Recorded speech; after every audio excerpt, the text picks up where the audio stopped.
Nah, di kata-katanya Bergson. Namun kemudian aku tidak dapat lepas dari kritikan bahwa tidak ada pikiran yang tidak berubah setiap waktu, betapapun kecilnya. Sebagaimana tidak ada kesadaran tanpa memori, tanpa ingatan. Dan tidak ada keberlanjutan di masa kini tanpa bekal memori masa lalu.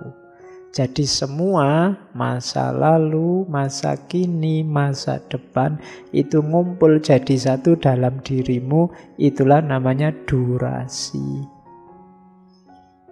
Ketika dia tampil, dia butuh pemicu persepsi, kemudian dibantu oleh memori, dihayati secara intuitif. Dari situ pengetahuan lahir. Itu yang ada di Henry Bergson. Yang ini kritik pada gaya positivistik.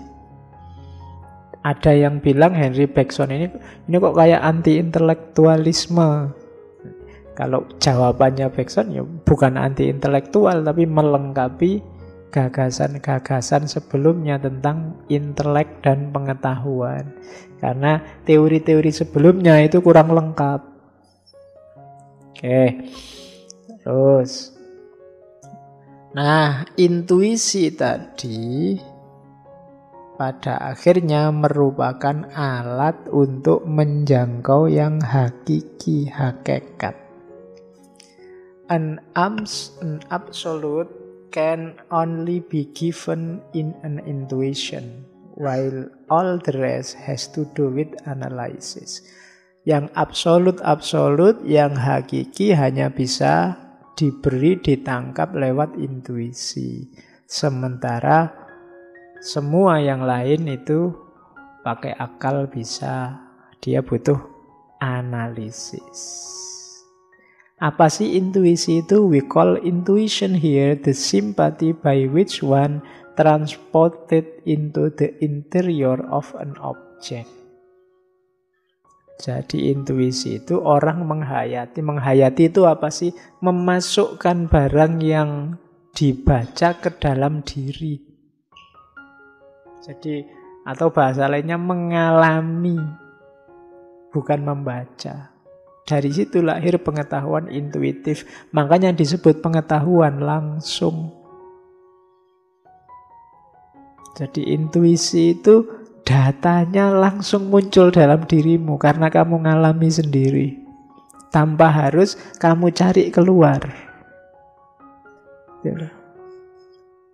Jadi ada transportasi, ada simpati yang memindahkan sesuatu yang kamu baca ke dalam dirimu. Di situ nanti disebut intuisi. Oke, itu babak pertama gagasannya Bergson di aspek epistemologi. Sekarang kita lihat kelanjutannya babak kedua. Ngomong tentang di bukunya yang judulnya Evolusi Kreatif, Creative Evolution. Jadi Bergson ini terpengaruh oleh gagasan-gagasannya Darwin. Cuma dia tidak ikut begitu saja. Dia punya banyak kritikan pada Darwinian. Jadi yang pertama dia mengkritik secara umum peradaban barat yang mekanistik dan ada gagasan sebaliknya. Biasanya di timur itu finalistik. Jadi mekanisme dan finalisme dia kritik. Mekanisme itu hidup yang kayak mesin atau gagasan-gagasan yang membaca alam ini kayak mesin. Kalau kayak mesin kan selalu begitu. Termasuk evolusinya Darwin. Evolusinya Darwin itu kan nanti dari ini terus survive jadi ini, terus survive lagi jadi ini. Itu kan kayak mesin, mekanistik. Apa ya mesti begitu? Ya memang makhluk hidup itu evolutif, tapi tidak seeksak itu. Tidak serapi itu perkembangannya. Jadi perkembangannya itu kompleks. Jadi manusia itu berkembang secara kompleks. Jadi dia mengkritik Darwin. Darwin itu kan meramalkan bahwa makhluk itu berkembang, yang kuat bertahan, yang tidak kuat tersingkir, kan begitu. Dari situ terus berevolusi.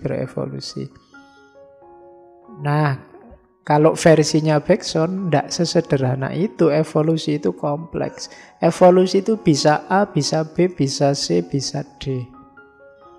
Misalnya kan yang sering diilustrasikan itu kan jerapah, karena makanannya tinggi-tinggi, terus akhirnya lehernya jadi tinggi, kan itu. Jadi anaknya tinggi. Loh, itu sebenarnya ya kalau untuk kasus jerapah ya begitu. Tapi nanti kalau untuk manusia tidak bisa begitu. Kan bisa misalnya karena makanannya sudah tinggi, akhirnya jerapahnya ganti menu, tidak mau lagi makanan yang itu. Misalnya kan bisa. Kan ada cerita misalnya kambing itu di wilayah tertentu ada yang sampai makan kertas segala karena rumputnya habis. Gitu loh. Jadi evolusi itu tidak bisa diramalkan seeksak itu. Jadi itu kritiknya, tidak mekanistik, tapi dia juga mengkritik finalisme. Finalisme itu ya apa? Ada puncaknya, ada finalnya. Manusia itu bla bla bla bla, puncaknya semacam ini. Itu dia juga tidak setuju. Lagi-lagi sama, tidak sesederhana itu. Jadi hidup ini kompleks, tidak bisa kamu ramal kepastian-kepastiannya. Apalagi yang hubungannya sama manusia. Baik mekanisme maupun finalisme itu tidak bisa menjelaskan proses evolusi yang sejati. Yang hilang apa? Aspek kreatifnya. Evolusi itu kan melahirkan sesuatu yang baru. Lahirnya sesuatu yang baru ini kreatif sifatnya. Bisa macam-macam. Yang di teorinya Darwin dan kawan-kawan belum kelihatan. Masih kelihatan mekanis. Nah, itu kritiknya pada mekanisme.